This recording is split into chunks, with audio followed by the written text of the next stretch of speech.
तो मैंने बताया कि अगर दो वेक्टर पैरेलल हैं तो उनका क्रॉस प्रोडक्ट कैसा आता है, 0। अगर ऑपोजिट डायरेक्शन में तब भी 0 आता है।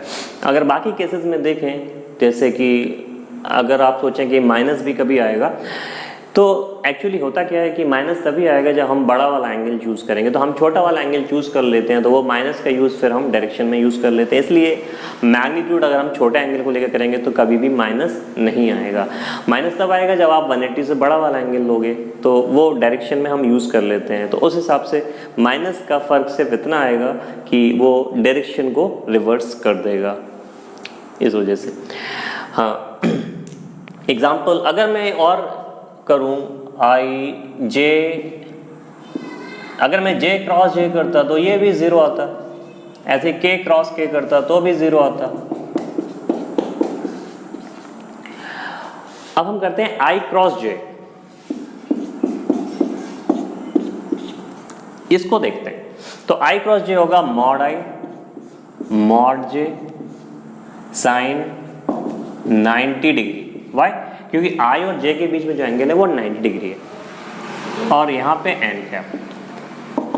अब mod I magnitude of I that is 1, this is also 1, this is also 1, this is an cap. अब एन कैप यहाँ पे क्या है? एन कैप एक वेक्टर है जो हम राइट हैंड रूल से निकालेंगे। तो कैसे निकालेंगे, देखिए, ये x है, ये y है, ये z है, तो ये I है, ये J है और ये K है। अगर मैं राइट हैंड रूल यूज करूं तो I से J की तरफ जाऊं तो थंब कहाँ जा रहा है, K की तरफ। तो इससे बात क्लियर हो गई, जो मैं एन कैप लिख रहा हूं वो कुछ और नहीं है, वो K कैप ही है। 1 into 1 into 1 is 1 and this is K cap. मैं फिर से बताता हूं, अगर मैं I से लेके J की तरफ जाऊं, ये सपोज I है और ये वाला आपका J है। अब I क्रॉस J जब हम करेंगे तो K कहाँ आएगा, ऊपर, लाइक दिस। तो I क्रॉस J करने पे K हमारा कहाँ गया, ऊपर, लाइक दिस। तो जो एन कैप है वो K कैप ही है। तो I क्रॉस J कितना आ गया, K। ऐसे ही J क्रॉस K करें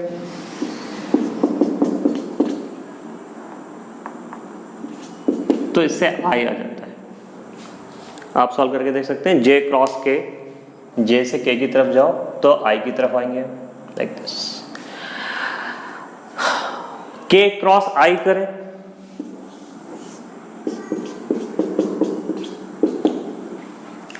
यानी K से I की तरफ आना है, तो आप देखिए K क्रॉस I करोगे तो J की तरफ आएगा।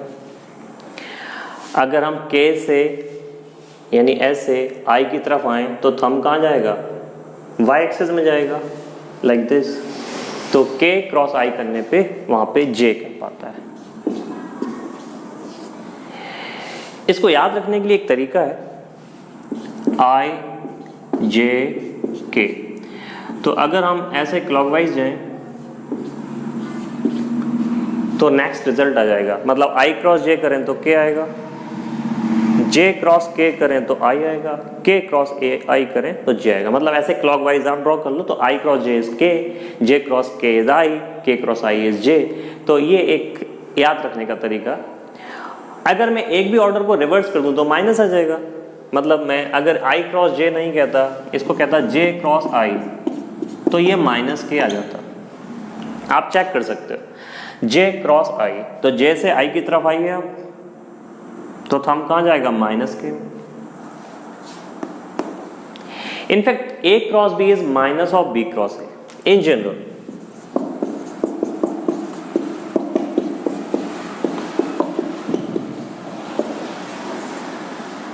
बहुत आसान है इसको समझना। क्यों? क्योंकि A क्रॉस B और B क्रॉस A में किसका अंतर है, सिर्फ यूनिट वेक्टर ऑपोजिट जाएगा। क्यों? A cross B is mod A mod B sine theta, B cross A B mod A sine theta. तो फर्क कहाँ है, राइट हैंड थंब रूल लगाएंगे तो फर्क आएगा। A क्रॉस B करे इस तरफ जा रहा है तो B क्रॉस A उस तरफ जा रहा है, यानी यूनिट वेक्टर ऑपोजिट जा रहे हैं। तो इसका सीधा सा मतलब है दोनों वेक्टर मैग्नीट्यूड में बराबर हैं, लेकिन उनकी डायरेक्शन कैसी है, ऑपोजिट है। आप कह सकते हैं वो दोनों कैसे हैं, ऑपोजिट वेक्टर हैं, एक दूसरे के कैसे हैं, ऑपोजिट वेक्टर हैं। तो A cross B is simply minus of B cross A। ध्यान रखिएगा, डॉट प्रोडक्ट में ऐसा नहीं होता, डॉट प्रोडक्ट में A dot B is equal to B dot A, addition में भी A plus B is equal to B plus A, लेकिन क्रॉस प्रोडक्ट में ऐसा नहीं है, A cross B is not B cross A cross B is equal to minus of B cross A, क्योंकि उनकी direction कैसी है, ऑपोजिट है। तो अब हम कह सकते हैं J cross I cross J क्या रहा था K, तो J क्रॉस I क्या आएगा, माइनस K। ऐसे ही इसको और रिवर्स करें तो K cross J is minus I, इसको करें I cross K is minus J।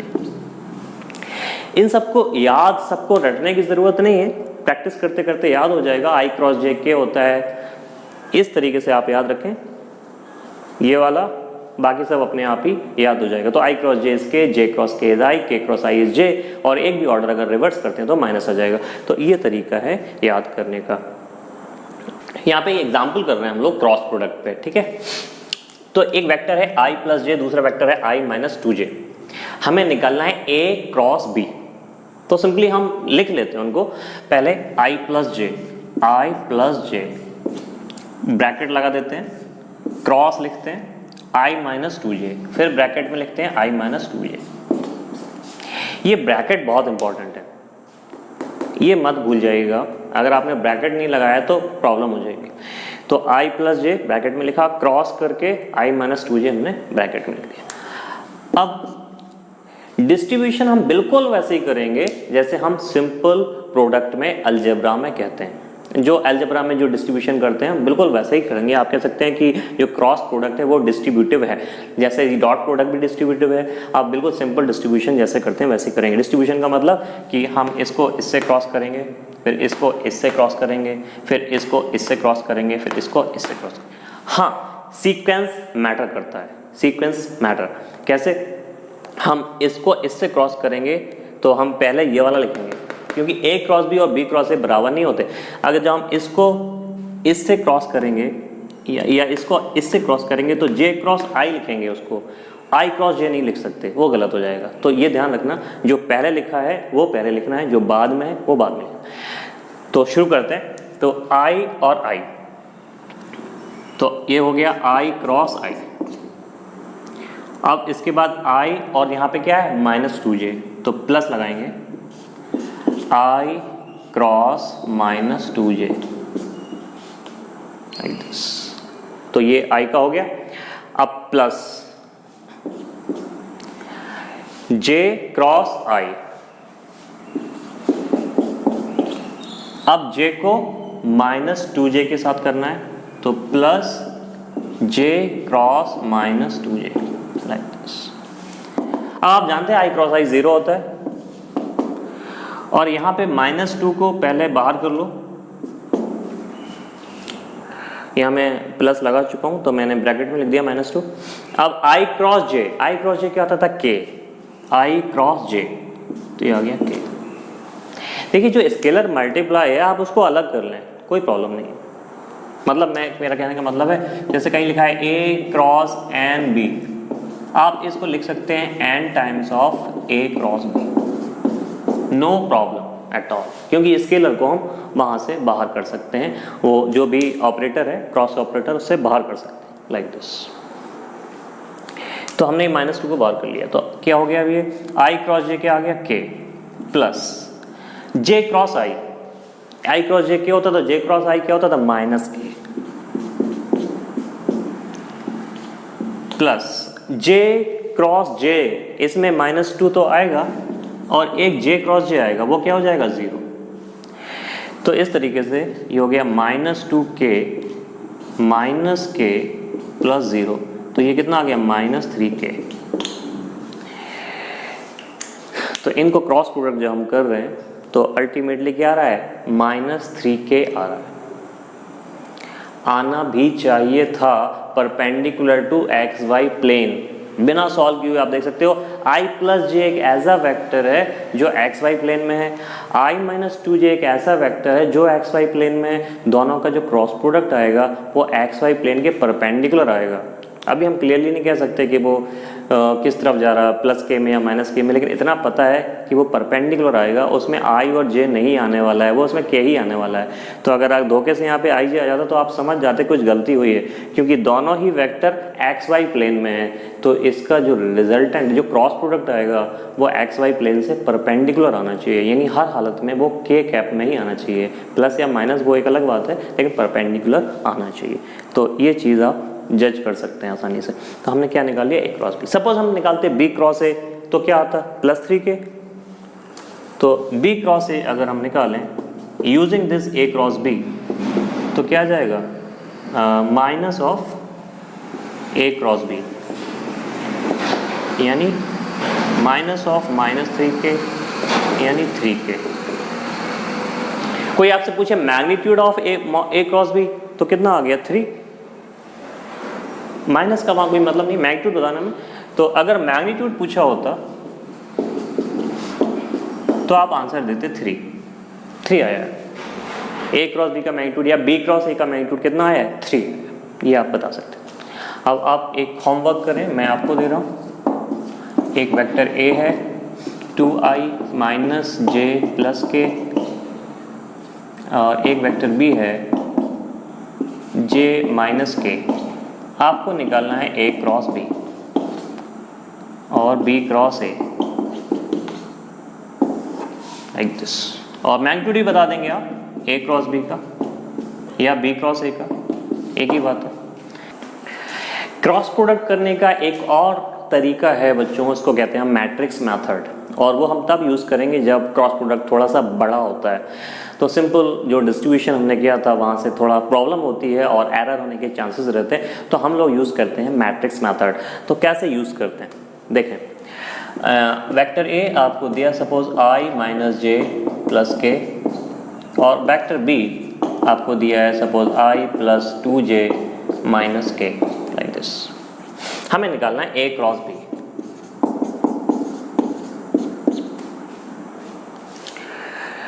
तो मैट्रिक्स मेथड क्या होता है, देखिए ऐसे एक मैट्रिक्स बनाते हैं और यहाँ लिखते हैं i, यहाँ लिखते हैं j, यहाँ लिखते हैं k। i j k के नीचे उनके कोफिशिएंट लिख देते हैं पहले वाले वेक्टर यानी a के। तो i का कोफिशिएंट यहाँ कितना है, 1, तो यहाँ पे लिख दिया हमने 1। यहाँ पे कितना है i का कोफिशिएंट, यहाँ j का कोफिशिएंट -1, तो यहाँ लिख दिया -1। k का कोफिशिएंट यहाँ 1 है तो 1 लिख दिया। अब हम आएंगे वेक्टर b यानी दूसरे वाले वेक्टर की तरफ। अब इसका i का कोफिशिएंट कितना है, 1, यहाँ लिख दिया। यहाँ j का कितना है, 2, यहाँ लिख दिया। यहाँ k कितना है, -1, यहाँ लिख दिया। क्या किया हमने, पहले एक मैट्रिक्स ऐसे 2 लाइन ड्रॉ कर ली और फिर लिख दिया i j k। फिर i के नीचे हमने क्या किया, वेक्टर a का कोफिशिएंट देखा, वेक्टर a में i का कोफिशिएंट, तो i के नीचे लिख दिया, j का j के नीचे लिख दिया, k का k। ऐसे ही हमने वेक्टर b का उसके नीचे लिख दिया। अब इस मैट्रिक्स का क्या करेंगे, एक्सपेंशन करेंगे। तो इसका एक्सपेंशन कैसे होता है, देखिए आप, ये इंपॉर्टेंट है। तो सबसे पहले हम लिखते हैं i, तो यहाँ पे लिख लें आप i के। अब एक ब्रैकेट लगा दें आप ऐसे बड़ा सा। अब i, ये आप कह सकते हैं ये कॉलम है और ये रो है। ये कॉलम है 1 2 3 और ये रो है 1 2 3। तो i वाला कॉलम आप हाइड कर लें और i वाली रो को हाइड कर लें ऐसे। अब आपको वहां पे 4 एलिमेंट दिख रहे हैं, तो अब आपको यहां से वैल्यू लिखनी है। तो ये हाइड हो गया, ये हाइड हो गया। अब यहां से वैल्यू लिखनी है आपको, इसको हाइड कर लिया आपने। तो कैसे वैल्यू लिखनी है, पहले आप इसको मल्टीप्लाई कर, ये इसका जो है आप कह सकते हैं मेजर डायगोनल है, इसको मल्टीप्लाई कर दिया आपने। तो -1 से -1 को मल्टीप्लाई किया,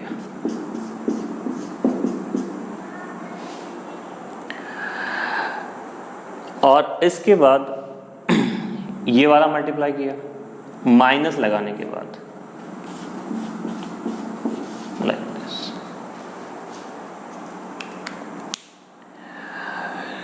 हमने क्या किया, ये जो लेफ्ट वाला था इसके ऊपर वाले से राइट वाले के नीचे वाले को मल्टीप्लाई कर दिया इस तरीके से, और माइनस लगाने के बाद जो दूसरा वाला था उसको मल्टीप्लाई कर दिया। अब यहाँ पे आएगा जे और एक माइनस यहाँ पे लगाना, आई के साथ प्लस था, जे के साथ फिर क्या आएगा माइनस। अब जे वाला कॉलम हाइड कर लें और जे वाली रो को हाइड कर लें, तो अब आपके पास बचा 1 1 1 -1 लाइक दिस। अब आप क्या करेंगे, फिर इसको मल्टीप्लाई करें और माइनस करके उसको मल्टीप्लाई, तो 1 और -1 को मल्टीप्लाई करेंगे आप, -1 और 1 को मल्टीप्लाई करेंगे लाइक दिस।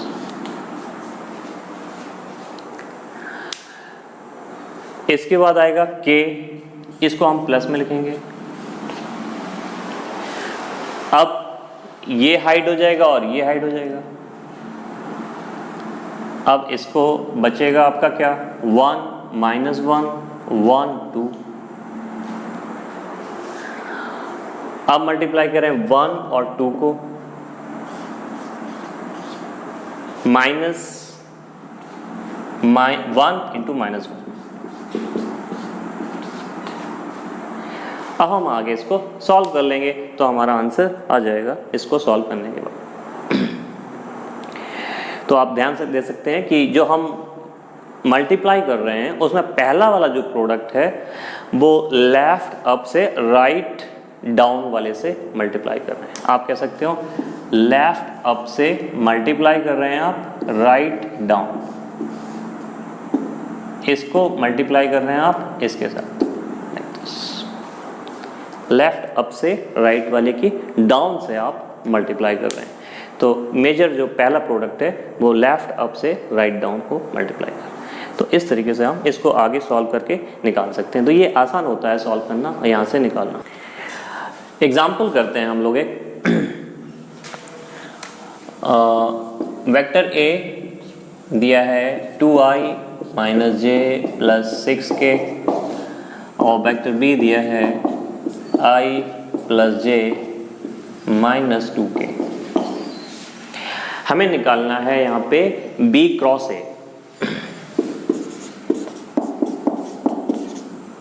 और मैट्रिक्स मेथड यूज करेंगे हम लोग, क्योंकि ये बड़ा प्रोडक्ट है तो वैसे हम डिस्ट्रीब्यूशन से करेंगे तो थोड़ा दिक्कत होगी। तो b क्रॉस a निकालने के लिए हम इसको ऐसे लिखेंगे i j k। अब होता क्या है, नॉर्मली हम a क्रॉस b निकालते हैं तो जल्दबाजी में आप यहाँ पे पहले ये मत लिख देना 2 - 1 6। आप कहोगे हम तो सही करके आए एग्जाम में, वाह बढ़िया आई हैव डन इट, लेकिन बाहर आओगे फिर वही ओ शिट गलत हो गया। तो आपको करना क्या है, ध्यान देना है, पूछा गया है b क्रॉस a, तो पहले क्या लिखा है b, तो b के कोफिशिएंट पहले लिखना है आपको। तो b का कोफिशिएंट यहाँ कितना है 1, यहाँ कितना है 1, यहाँ कितना है -2।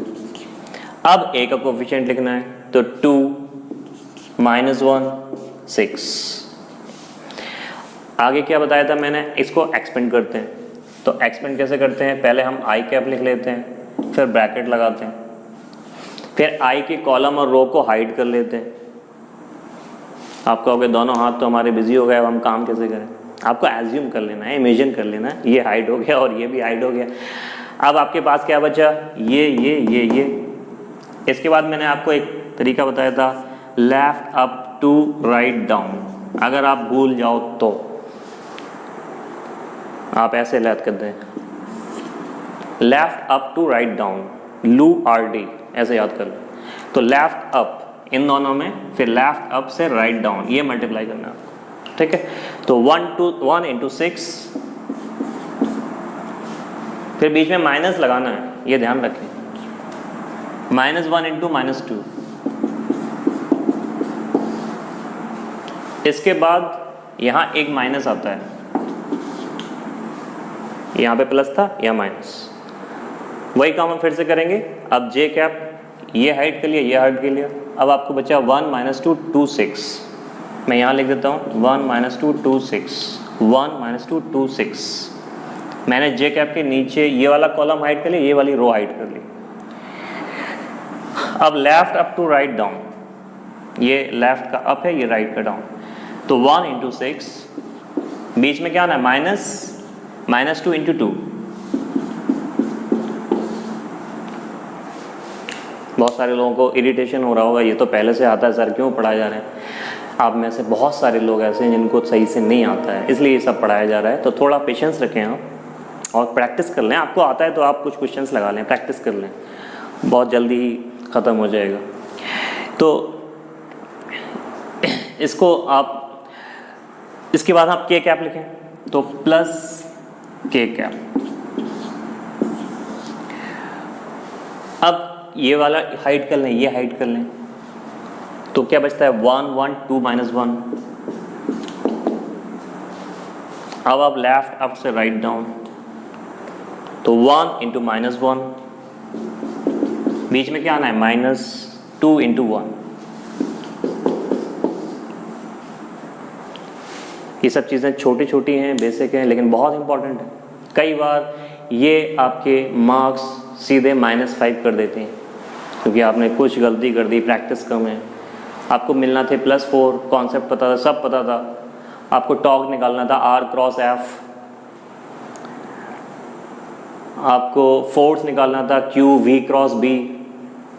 ऐसे ही बड़ा सा एक्सप्रेशन था, आपने सब क्रॉस प्रोडक्ट किया, सब किया, गलती कर दी, एक माइनस प्रैक्टिस। इसका मतलब क्या हुआ, आपकी जो रैंक है वो थाउजेंड्स में नीचे चली गई, जिसको आप कहते थे ये तो बहुत बेसिक है, बेकार, उसकी वजह से। तो हर चीज़ को बहुत अच्छे से करिए आप, एक एक नंबर, एक एक चीज़, एक एक कैलकुलेशन बहुत इंपॉर्टेंट है।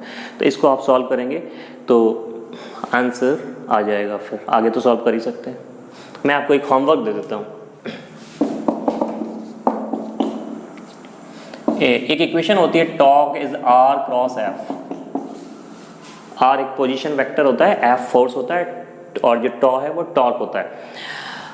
सपोज R वेक्टर आपको गिवन है I + ½ J और -3K, और फोर्स वेक्टर आपको गिवन है J - 2I + 3K। आपको टॉर्क निकालना है, ये काम आप करेंगे।